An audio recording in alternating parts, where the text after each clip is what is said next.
মাননীয় স্পিকার 1971 সন এর সাথে জিয়াউর রহমান জড়িত, 1975 সন জিয়াউর রহমান জড়িত, 1990 সন বেগম খালেদা জিয়া জড়িত, 2024 সন আজকের প্রধানমন্ত্রী সংসদ নেতা জড়িত।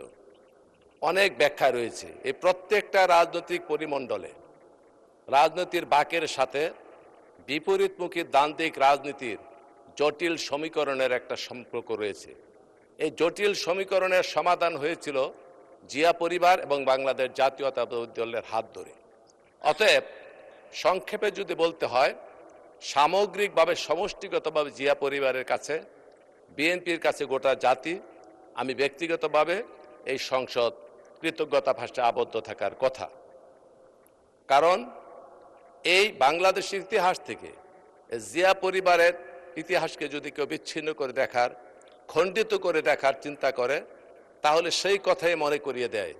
একটি কথা আছে, রাজনীতি থেকে যদি ধর্মকে বাদ দেওয়া হয় তাহলে কেবলমাত্র চেঙ্গিসের রাজত্বই কায়েম হয়।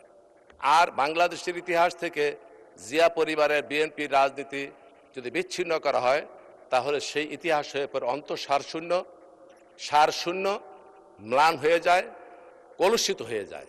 অতএব আমি আলাদা করে মহান রাষ্ট্রনায়ক জিয়াউর রহমানকে অভিনন্দন জানানো, বেগম খালেদা জিয়ার প্রতি কৃতজ্ঞতা পোষণ করা এবং আজকের যিনি জনগণের ভালোবাসার অর্ঘ্যমালায় গলায় পরে ভোটের মাধ্যমে যিনি এই সংসদকে অলঙ্কৃত করেছেন, সেই মহান নেতা মাননীয় প্রধানমন্ত্রীর আলাদা কোনো প্রশংসা করতে চাই না। কারণ এই প্রশংসার সাথে কোনো ব্যক্তিগত ব্যক্তি অথবা গোষ্ঠী জড়িত নয়, সমগ্র জাতি গোষ্ঠীর অহংকার এর সাথে সম্পৃক্ত।